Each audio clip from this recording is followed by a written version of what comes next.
Okay, class. Vocabulary is going to be much drastically different than what we were doing last year. Yes, I'm still going to do introduction videos, but you're also going to be writing me weekly sets of note cards. You're going to do this for the allusions, you're going to do this for the vocabulary words, you're going to do this for some of the terms that we're going to use throughout the year with relation to different sections. So just getting used to doing note cards is important to begin with. And like I said, when buying supplies, that you should buy a huge abundance of note cards. This is the beginning of the note card craze. So on your note cards, and these are due the day of the quiz. So if I'm introducing the terms today, the quiz is on Friday. The note cards are due on Friday. When you walk into class, you put the note cards down. I actively want you to use the note cards, so you're not just doing this for a grade because it is a homework assignment. You're not just doing it for that, but you're doing this for practice. And then I want you to keep the note cards so at the end of the quarter or at the end of the semester, you have them for the midterm. At the end of every 4 lessons, you have them for a test. So you are prepared for that aspect. Okay, so on the note card, we have two different sides of the note card. You got the front side, which is the white or blank side. I want you to put your first and last name in the upper left corner, like we do for MLA formatting. In the middle of the card, I want you to put the vocabulary word nice and large, and then underneath it, I want you to put the part of speech. Sometimes there are two parts of speech, so make sure that you get both put in here. On the back of the card, or the lined side of the card, you need to do 4 different things. And I actually want you to write the word definition, do the colon, and then actually put the definition. The definition you should be writing should be the dictionary definition from your textbook. You are then writing your own sentence example. And again, still writing the word sentence example, the colon, and write the sentence. Underline the vocabulary word so you can find it quickly. And then we have synonyms and antonyms. You need 2 of each. And you can go look these up. You can think of these off the top of your head. Some of them you might even get from the video as I'm describing things to you.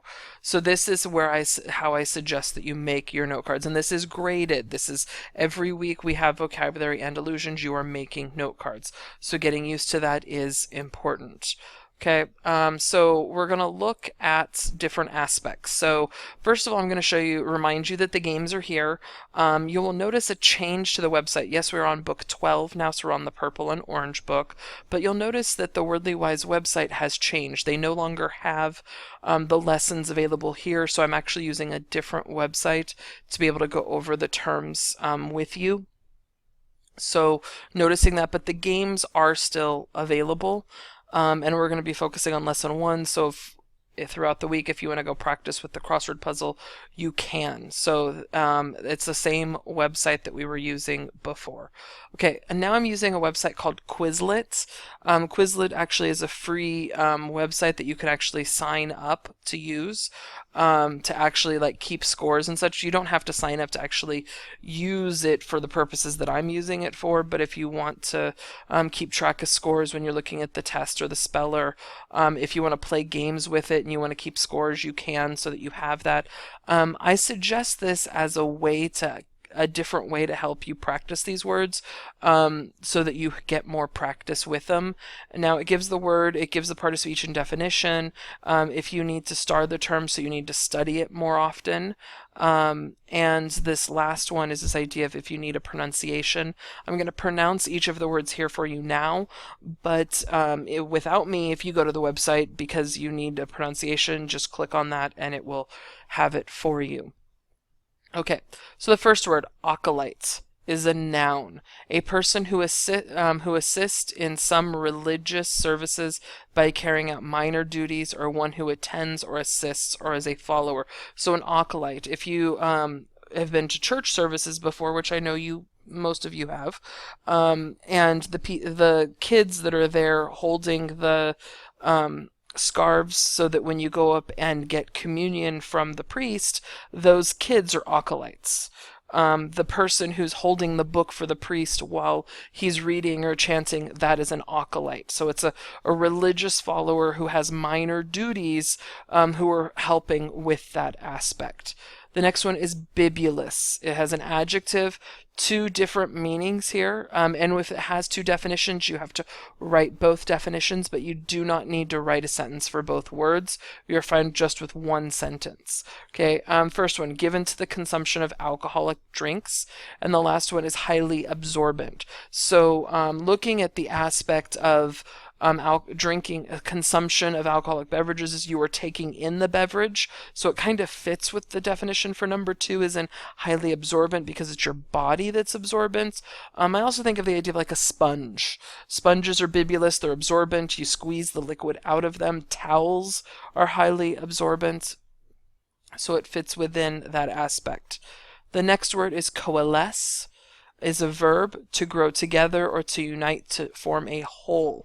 So that idea of you have two trees that are growing next to each other, but the branches at the top start to unite together and it becomes one tree. You also have this with groups, so you're bringing two groups together to unite them into one group, and they're becoming a whole, so they're coalescing with one another. Okay. Covert is an adjective, not openly acknowledged or secret. So this idea of something you're doing is a covert action. So like SEAL team, Navy SEALs teams, they're doing covert operations that are secret that we don't know about.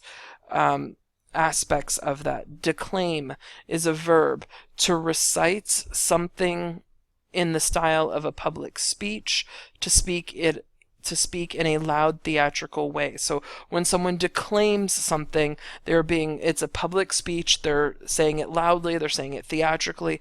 The first person that comes to mind with me right now is the idea of Donald Trump, because of how theatrical he is with his speeches. So he's standing up there, he's pounding his hands on the podium, he's speaking loudly and he's being theatric, and he's reciting something in that aspect. Okay, presidents do this, popes do this, teachers do this, but it's that idea that someone is being very loud and theatrical at the same time. Delineate is a verb, to describe vividly and in detail, or to draw an outline of, to represent by drawing. So if this is the idea of that imagery aspect when we're looking at literature. So if a author is delineating something, they're being very vivid and very detailed about it, like the color of the grass and how thick it is and how it feels when you're walking on it. Is that very vivid detail, the smell, so that idea of bringing in all 5 senses. The second definition is you're drawing an outline of it. So if the idea you take something and you describe it, then someone else draws it, they're delineating it in another way. So you can do it verbally or you can do it by drawing it as well. Okay. Demagogue is a noun. It's a leader who seeks power by appealing to people's emotions and prejudice and by making false claims and promises.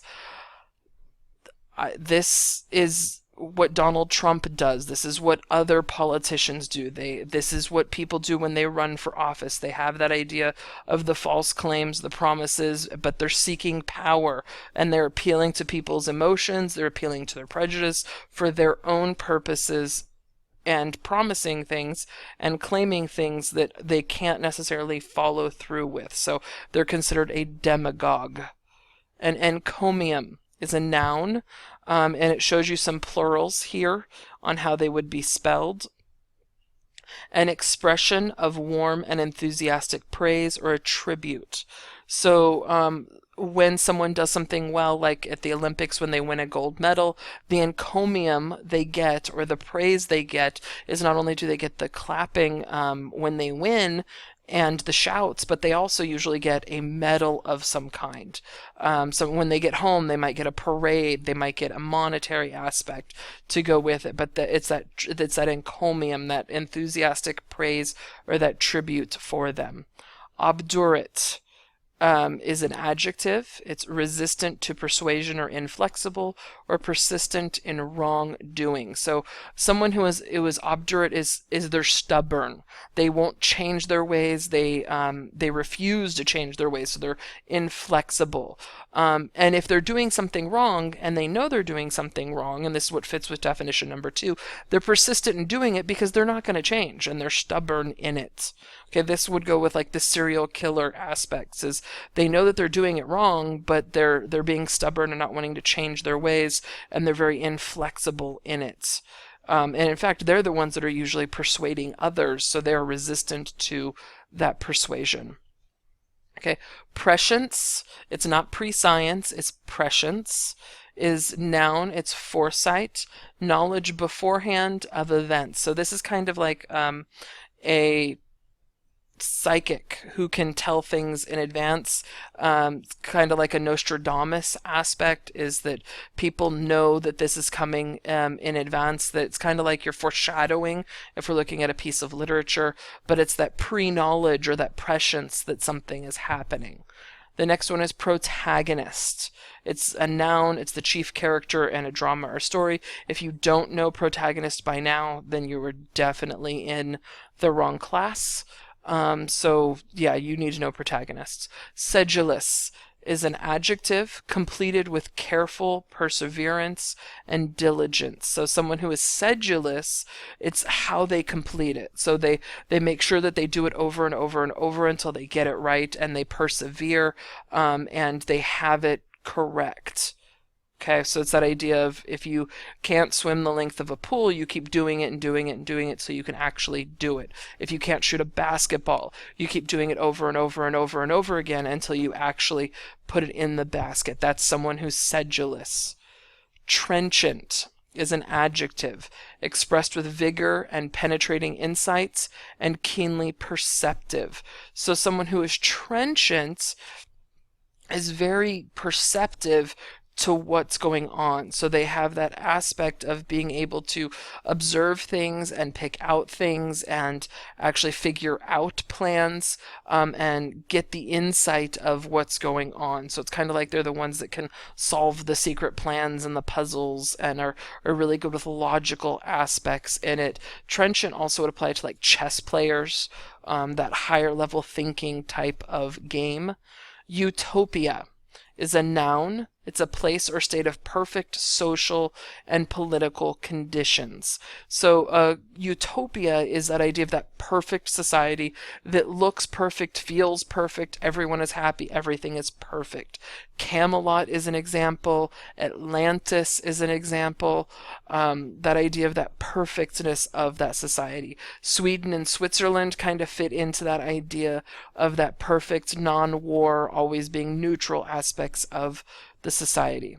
And the last one, valedictory, has both a noun and an adjective. So on the front of your note card, you'll be putting 2 parts of speech, and on the back, you'll be putting both definitions. So a farewell address, especially one given at a graduation ceremony, or the adjective of or relating to such a farewell address. So a valedictory speech is the idea of the adjective version. So one of you from this, or actually several of you from this class, will have the opportunity at the end of the year to give that valedictory speech, or to give a valedictory, depending on if you're using it in the noun or the adjective. Because you have the highest GPA, you're given the honor of giving a speech at graduation. So that fits within there. So these are your words for the week. Make sure you've taken your notes and started your note cards. And tomorrow when you come to class, make sure you bring your Wordly Wise books with you. We will not be doing exercises outside of class anymore. They will be done in class. So making sure that you bring your book with you to class with the exercise not completed is important, because if they are completed, I'm going to change up what you're going to have to do, and you'd rather do the exercises that I give you than the other activity. So please bring your books with you to class tomorrow. Remember, note cards are due on Friday, and the quiz is on Friday. Have a good night, and I'll see you tomorrow.